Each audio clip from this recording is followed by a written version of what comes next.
What is going on, everybody, and welcome to Before You Buy. This is where we break down real gameplay and everything you need to know, all of it before you spend your money. Today, it is Mortal Shell 2.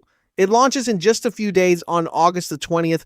Now, I will be straight with you up front. I think this one is going to be a genuine surprise, and I will explain exactly why I believe that.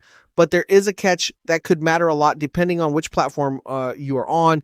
There is also something you can do in the next 4 days that gets you a permanent unlock for free. So stick around for that bit. Let us get into it. Disclosure first, because that is how we do this. The game is not out yet and there are no reviews. No embargo date has even been announced. So nobody has played the finished thing outside the studio, myself included.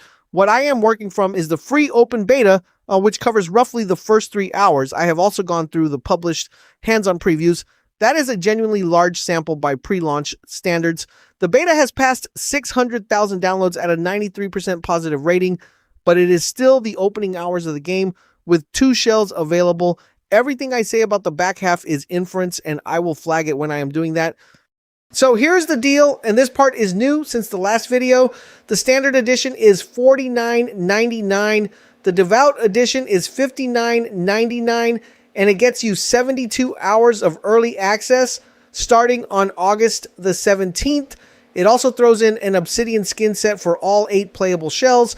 There is a $69.99 Revered Edition 2, which is a PlayStation 5 exclusive physical collector's set.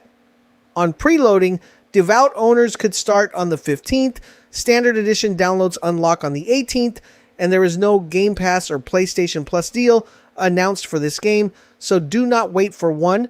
Worth being clear on what the Devout Edition actually is. It is early access plus cosmetics. There is no extra content, no season pass, and no expansion bundled into it. So the real question is whether 72 hours matters to you. If you are going to play it on launch weekend anyway, the standard edition is the sensible pick. If you have never touched the first game, here's what you're buying. Mortal Shell 2 is a Souls-like where you play the Harbinger, a creature that possesses the bodies of dead warriors called shells. Each shell is effectively its own character with its own abilities and history. It is a standalone sequel, so you do not need to have played the original at all. The big structural change is scale. The first game was fairly tight and linear. This one has gone open world, though the studio is careful to call it interconnected and deliberately compact rather than huge. No spoilers here beyond that setup, and it is worth knowing who is making it because that shapes how much benefit of the doubt this deserves. Cold Symmetry built the original Mortal Shell. With roughly 15 people, it landed in the mid-70s on Metacritic and picked up a Best Debut nomination at the Game Awards. It has since passed 1 million copies sold, so this is a small team that already proved it can punch well above its weight. So how does it actually play? Because this is the part I care about most. Mortal Shell 2 has removed stamina completely. In its place is a posture system where you break an enemy down and then punish them while they are open. And having spent time with the beta, my honest read is that it works. The thing that stops it becoming button mashing is that the enemies push back, they come at you in groups, and the tougher ones resist being staggered. Different opponents also want different weapons. So the question stops being how many swings can I afford? It becomes how long can I keep control of this fight? Attacks are still heavy and deliberate, but the clunkiness the first game had is genuinely gone. Enemy attacks are also color-coded now. Red means you cannot simply block it, and yellow means you can parry it. Some people will call that hand-holding, but I would rather understand why I died. 2 other things stood out to me. The finishers are genuinely brutal, and they slot into normal combos rather than interrupting the fight every time. And the firearms are not a gimmick. There are 8 secondary guns, and they are built into the flow of melee rather than bolted on beside it.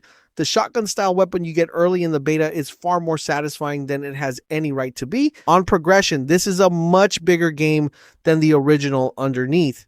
There are 9 shells with 8 of them playable beyond the prologue, which is double what the first game had. They are not stat presets either. They have their own abilities and their own stories. Take Teal as an example. He gets a shadow strike that moves him through objects for a surprise dagger attack. And at Marrow Keep, there is a shell keeper called Zeril, who lets you experience each shell's memories and develop their powers through bonding. Then there is the currency Gloom. You earn it from kills and spend it at beacons, and you drop it when you die and have to go back for it. On top of that sit Tarstones, which are the actual build layer. You can equip several at once across your weapon and your sidearm. They change damage and posture, plus how your attacks behave. One thing longtime fans need to know, hardening is no longer the universal default.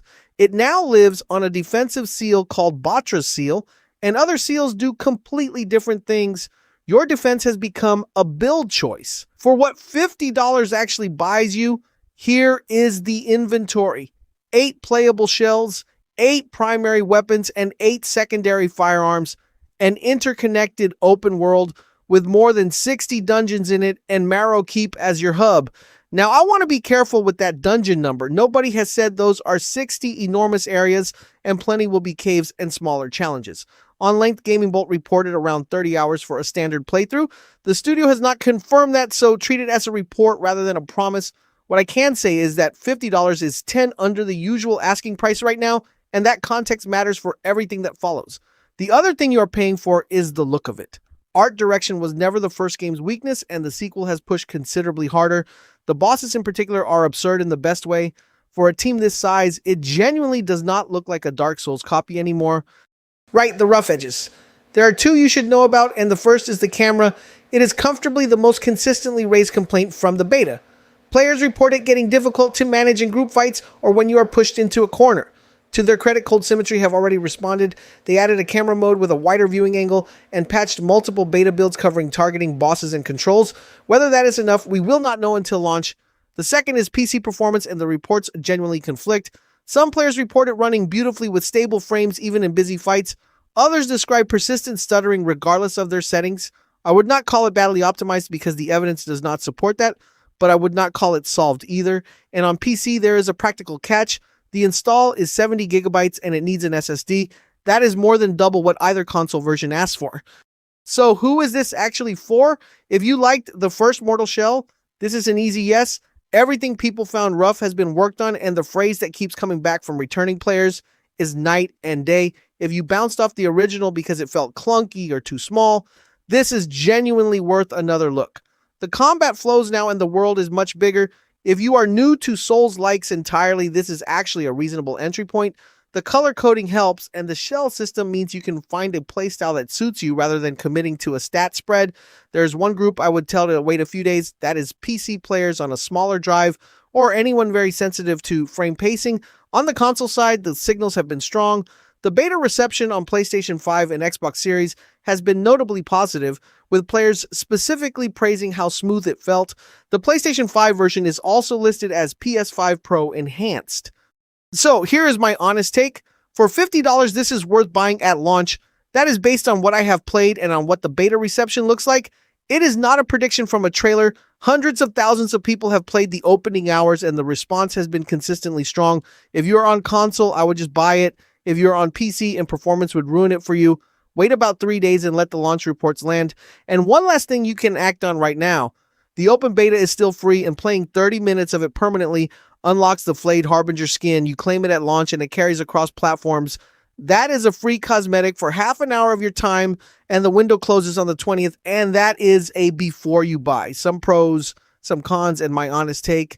Now, I want to hear yours. Are you buying the Devout Edition for the early access or waiting for the standard? Did removing stamina work for you in the beta, and which shell are you starting with?